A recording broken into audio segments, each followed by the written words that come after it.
प्रिय छात्र, आपका स्वागत है मेरे चैनल मैथमेटिक्स अप्लाइड में। तो जैसा मैंने आपको अपने परिचय वीडियो में बताया कि मैं शुरू करूंगा अध्याय 8, जो कि टर्म 2 का सबसे आसान अध्याय है।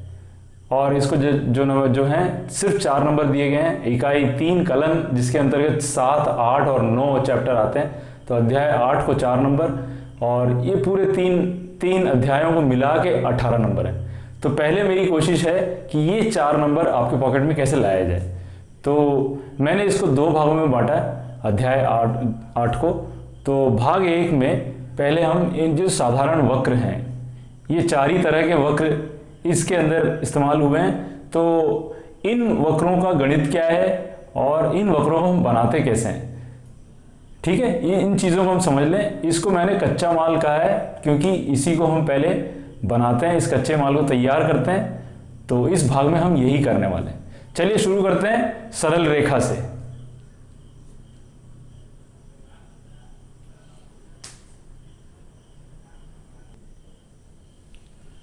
तो जैसा कि आप देख रहे हैं यहाँ पर एक रेखा मैंने बनाई है, ये एक्स अक्ष और वाई अक्ष।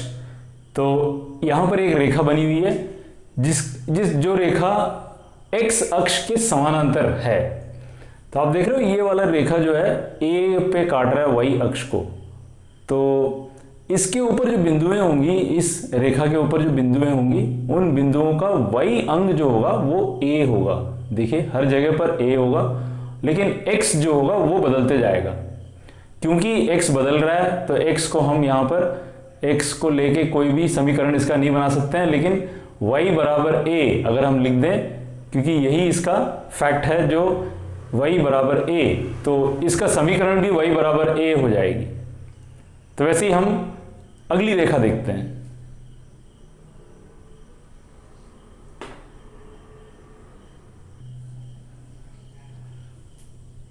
तो मैंने एक और रेखा बनाई है जो कि y के समानांतर में है।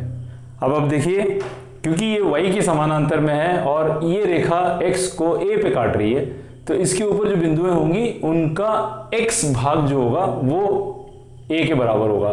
तो उसी को हम इसका समीकरण बना देंगे, x बराबर a।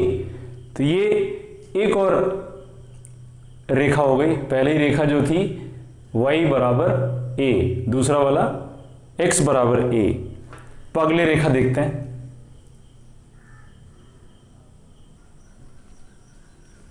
तो हमने एक और रेखा बनाई है। तो इस रेखा को अगर आप देखोगे, ना तो ये x के समानांतर में है और ना ही ये y के समानांतर है। तो क्योंकि ये वैसा नहीं है और x और y अक्ष दोनों को ये काट रही है a और b पे। x को काट रही है a पे और b को काटती है y को काटती है b पे। तो इसका जो समीकरण होगा वो कैसा होगा, x बटे a प्लस y बटे b बराबर 1। ये समीकरण हमने 11वीं में पढ़ी हुई है। तो अगर आप देखोगे इसको थोड़ा सा हम प्रोसेस करेंगे तो ये हमें मिलेगा bx प्लस ay बराबर ab, है ना। तो इसका जो मानक रूप है, किसी भी रेखा का जो मानक रूप है वो ऐसा होता है ax plus by plus c बराबर 0। तो ये आपको इस रेखा को, जो भी रेखा को अगर आपको दिया जाएगा तो वो या तो इस रूप में दिया जाएगा या फिर इस रूप में दिया जाएगा। अगर ऐसे दिया जाएगा तो रेखा को बनाना बड़ा आसान है। आप देखोगे x के बटे यहाँ पर a है, y बटे b है, तो यहाँ पे आप उसको मार्क कर लो, a x पे मार्क कर लो, b y पे मार्क कर लो और दोनों को जोड़ के एक रेखा बना दो। बस ये रेखा आपकी बन गई।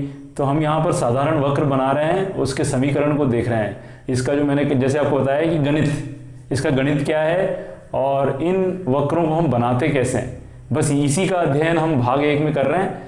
तो सरल रेखा में पहली जो रेखा हमने देखी वो है y बराबर a,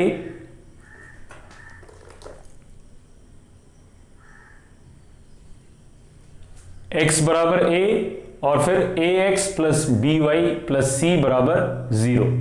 ये सिर्फ 3 रूपों में सरल रेखा को दिए जाएंगे। तो आपको क्या करना है, इसका वक्र बनाना है, इसका भी वक्र बनाना है और इसका भी वक्र बनाना है। ये कैसे बनाना है ये मैंने आपको पहले बता दिया, इसका भी बता दिया। अब इसका मैंने अभी नहीं बताया, मैं आपको ये बताता हूँ कैसे बनाना है। तो पहले आपने देख लिया, अगर हमको रेखा का समीकरण इस तरीके से दिया जाएगा तो इससे इस रेखा को बनाना बड़ा आसान है। अगर आप इस रेखा को देखेंगे तो इससे कैसे बनाएंगे हम,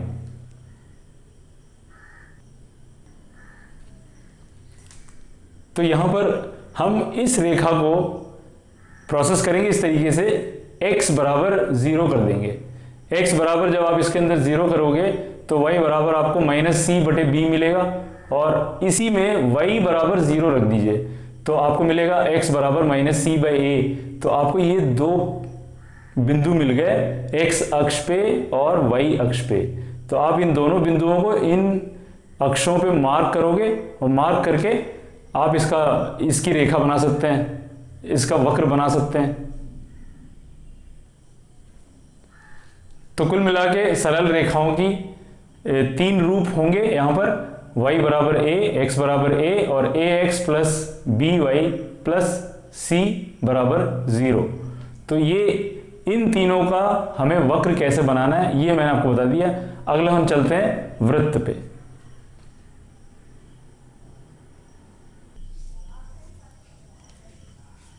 तो वृत्त, जिसको कि हम सर्कल कहते हैं अंग्रेजी में, तो वृत्त का जो समीकरण होगा वो ऐसा होगा, x की घात 2 प्लस y की घात 2 बराबर a की घात 2।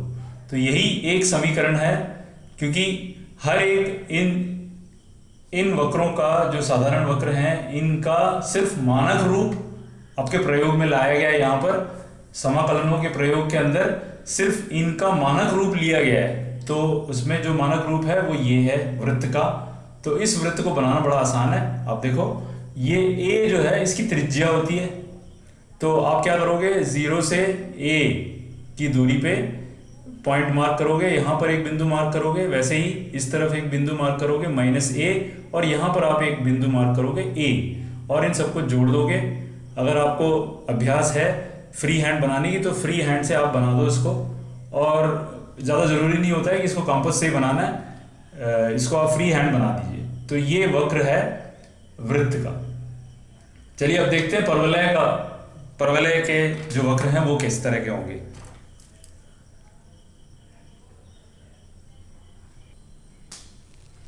तो आप देख रहे हैं यहाँ पर परवलय मैंने एक बनाया हुआ है। तो इस परवलय का जो समीकरण है वो क्या है, y² बराबर 4ax। तो इसके सिर्फ दो मानक रूप हैं जो कि लिए गए हैं, y² बराबर 4ax। इसका जो वक्र बनेगा वो इस तरीके का होगा, जिसका कि मुंह राइट साइड की तरफ खुला होगा। आप देख रहे हो, तो ये राइट साइड में खुला हुआ मुंह है, और ये है आपका पैराबोला, परवलय, जिसको कि हम अंग्रेजी में पैराबोला कहते हैं।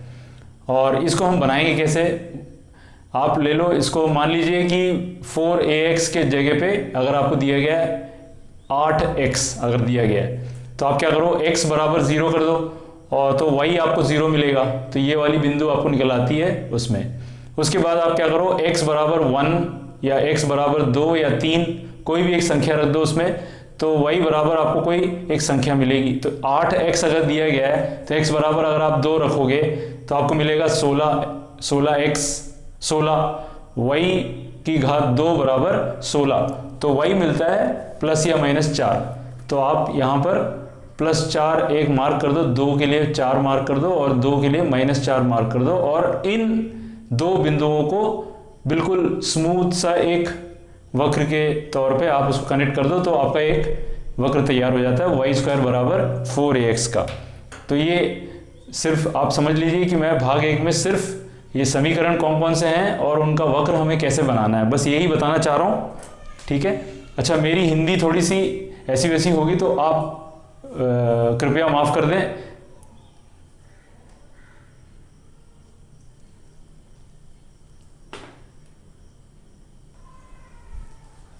तो अगली जो समीकरण होगा x² बराबर 4ay, अगला समीकरण x² बराबर 4ay। तो इसका जो वक्र बनेगा वो इस तरीके का, जिसका कि मुंह आप देख रहे हो ऊपर की तरफ खुला हुआ।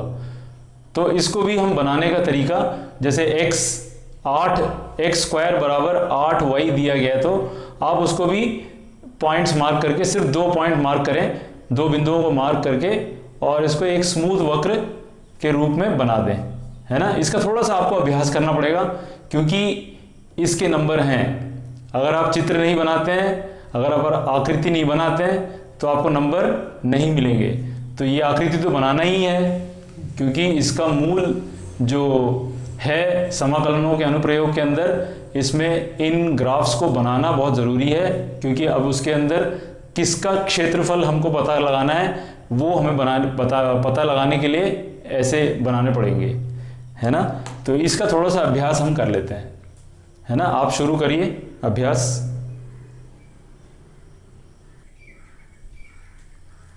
तो अगला आप देख रहे हैं दीर्घवृत्त। दीर्घवृत्त का समीकरण देखिए, समीकरण कैसा दिया हुआ है, एक्स स्क्वायर बटे A square plus y square बटे बी स्क्वायर बराबर ए 1। तो इस समीकरण को आप ध्यान से देख लीजिए, है ना, क्योंकि आप अभी शुरू कर रहे हैं। तो यही समीकरण हैं जिनको कि प्रयोग में लाया गया। तो इसमें एक चीज ध्यान देने वाली है, जो कि a हमेशा b से बड़ा होता है। तो a b से हमेशा बड़ा होगा। तो a यहां पर x के नीचे है, x के नीचे a है और a b से बड़ा है। तो x अक्ष आपका जो मेजर एक्सिस कहलाएगा, यहां पर जो लंबा वाला जो अक्ष होगा वो x अक्ष होगा, और जो छोटा वाला जो होगा वो होगा y अक्ष। ठीक है, इसी तरीके से हम बनाएंगे इसको। तो x के नीचे a स्क्वायर है, तो आप यहां पर मान लीजिए यहां 16 दिया गया है, तो 16 का जो वर्गमूल निकालेंगे तो 4 मिलेगा। तो 4 स्क्वायर बराबर 16 होता है। तो a की जो मान हो जाएगी यहां पर a बराबर 4 हो जाएगा। तो यहां पर हम क्या करेंगे, -4 और +4 ये लगाएंगे, मार्क करेंगे बिंदु। और जैसे मान लीजिए यहां पे 9 दिया गया है, तो b स्क्वायर बराबर 9 है, तो b बराबर कितना हो जाएगा, प्लस या -3। तो आप यहाँ पे -3 और +3 दोनों को यहाँ पे मार्क करेंगे, और फिर इसको अपने हाथ से स्मूथ कर्व, एक स्मूथ वक्र जो है एक आप बना देंगे। तो ये अपना तैयार हो गया दीर्घवृत्त, राइट, जिसमें ये x अक्ष के तरफ लंबा है और y अक्ष के तरफ छोटा है ना। तो दूसरा वाला वक्र कैसा होगा आपको समझ में आ रहा होगा। इसको देखते ही मैं आपको बताता हूं दूसरा जो वक्र है दीर्घवृत्त वो किस तरीके का होगा, उसका समीकरण क्या होगा। तो मैंने अगला वाला जो दीर्घवृत्त है उसको लिया हुआ है एक्स स्क्वायर बटे B square plus y square बटे ए स्क्वायर बराबर 1। तो इसके अंदर ये सिर्फ बदल गई है, अपने जगह बदल लिया इन्होंने। तो आप देखिए x के नीचे b आ गया, y के नीचे a आ गया।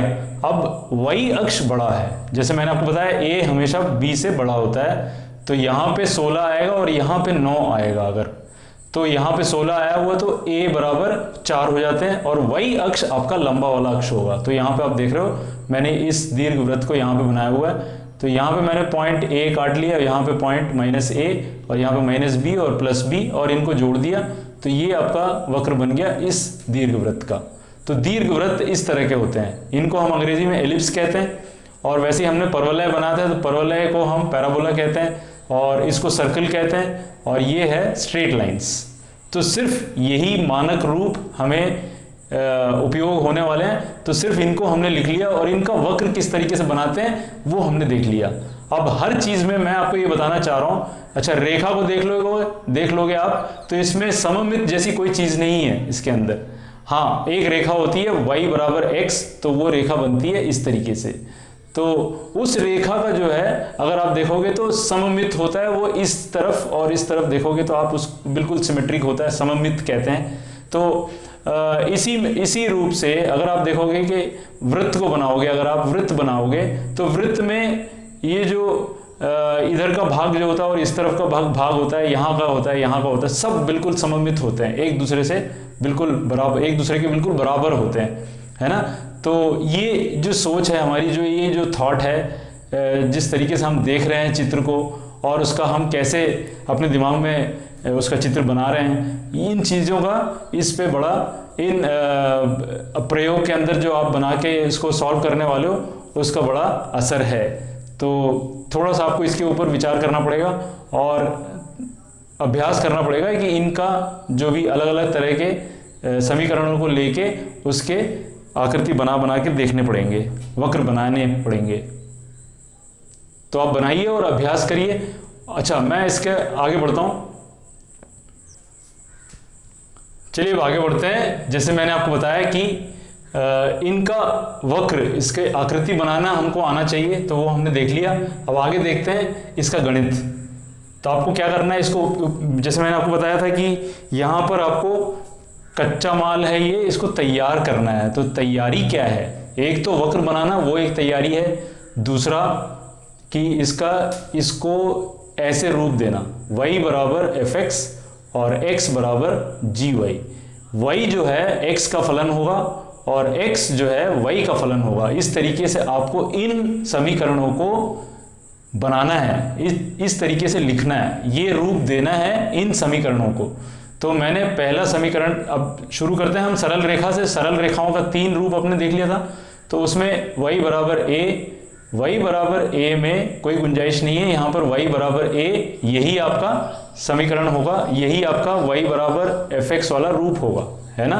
तो इसमें x बराबर वाला कोई रूप यहाँ बनता नहीं है, क्योंकि यहाँ पर x का कोई यहाँ पर उल्लेख ही नहीं है। तो इसलिए हम यहाँ पर y बराबर a सिर्फ यही एक रूप होगा, और x बराबर a का ये वाला रूप होगा, x बराबर a, जो कि यहाँ पर a को अगर आप देखोगे, a को आप y के फलन की तरह आप इसको ट्रीट करोगे, और यहाँ पर a को x की फलन की तरह ट्रीट करोगे, क्योंकि आपने लिखा है y बराबर a, x बराबर a। तो ये फलन है x का और ये वाला फलन है y का, है ना।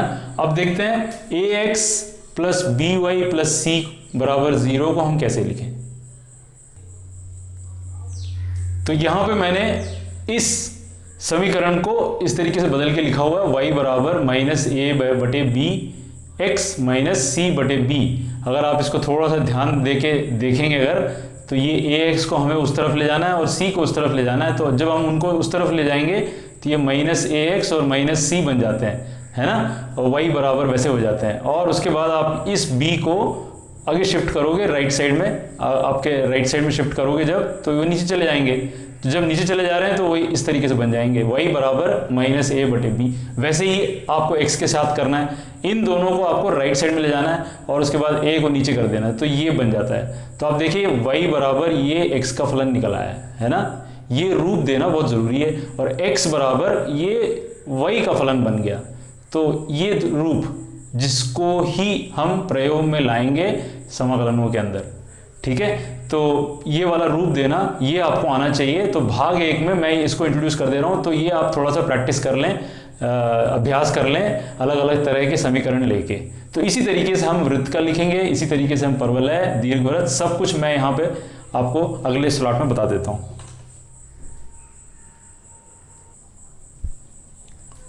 तो यहाँ पर मैंने बाकी सब साधारण वक्रों के मैंने जो रूप हैं, जो हमें उपयोगी रूप हैं, उनको बना दिया हमने। यहाँ पे लिख दिया y बराबर root over a square minus x square का वर्गमूल, यहाँ पे लिख दिया है। आप देखोगे इसको थोड़ा सा आप इसका अध्ययन करेंगे तो आपको यही मिलेगा, है ना। उसी तरीके से x बराबर क्या मिलेगा वो हमने यहाँ पे लिख दिया। तो यहाँ पे आप देख रहे हो ये भी y बराबर x का फलन है। उसी तरीके से हमने पहले समीकरण को यहाँ पे लिखा हुआ है y बराबर, और y बराबर देखिए इसको जब हम यहाँ पे वर्गमूल निकालना पड़ता है दोनों तरफ अगर आप वर्गमूल लगाएंगे तब y बराबर निकलेगा। अच्छा, ये आएगा प्लस या माइनस, है ना, y बराबर प्लस या माइनस। हम हमेशा पॉजिटिव प्लस वाला ले लेंगे, है ना। जैसे मैंने आपको बताया कि यहाँ पर यूज़ होने वाले सिर्फ यही 2 हैं और माइनस वाला यूज़ नहीं होने वाला। इस तरफ सारे आपके एनसीईआरटी की किताब में अगर आप देखोगे तो सारे सवालों में माइनस वाला रूप आया ही नहीं कहीं पर भी, तो सिर्फ पॉजिटिव वाला आया है। तो इसलिए हम सिर्फ मैं प्लस वाला लिख रहा हूँ यहाँ पर। तो x बराबर वाई स्क्वायर बटे 4a, यहाँ पे आप देखोगे x बराबर वाई स्क्वायर बटे 4a। तो ये पहले समीकरण के लिए ये हमने लिख दिया, दूसरे समीकरण का यहाँ पर लिखा हुआ है, ठीक है। उसी तरीके से इन दोनों समीकरणों का यहाँ पर लिखा हुआ है। तो आप ध्यान दें, इसके अंदर सिर्फ 2 ही ऐसे फलन निकल के आए हुए हैं। किस तरह के फलन है अगर आप देखेंगे, फलन x फलन y, तो यहाँ पे y बराबर a जो कि x का फलन है, यहाँ पे y का फलन है ना। तो x का फलन यहाँ पे सिर्फ ये एक कांस्टेंट है, ये एक स्थिर संख्या है ना, ये भी एक स्थिर संख्या। तो इसको इसका समाकलन निकालना बड़ा आसान है, इसका भी समाकलन करना बड़ा आसान है ना। लेकिन आप समाकलन इसका करोगे तो आप y के रेस्पेक्ट में करोगे इसका समाकलन, और इसका समाकलन जब आप निकालोगे दोनों तरफ लगाओगे तो इस तरफ आपको x के सापेक्ष में करना पड़ेगा, है ना। उसी तरीके से इसको x के सापेक्ष करना पड़ेगा समाकलन, है ना। उसी तरीके से ये y के सापेक्ष। तो यहाँ पर आप देख रहे हो x का जो पावर है, x की घात यहाँ पे 1 है, y की घात यहाँ पे 1 है, और यहाँ पर x की घात हाफ 1/2, और यहाँ पर y की घात 1/2। यहाँ पे कोई वैसा वाला फलन नहीं है, तो एक तो इस तरह का फलन हो गया, है ना, x के घात n वाला फलन वो लग गया। और दूसरा आप देख रहे हो यहाँ पर वर्गमूल a² - x², और यहाँ पर भी वैसा ही है, और यहाँ पर भी वैसा ही है, सिर्फ एक कांस्टेंट लग गया, यहाँ पे एक स्थिर संख्या लग गई साथ में, है ना, स्थिर फ्रैक्शन लग गया, और यहाँ पर भी वैसा ही फलन है।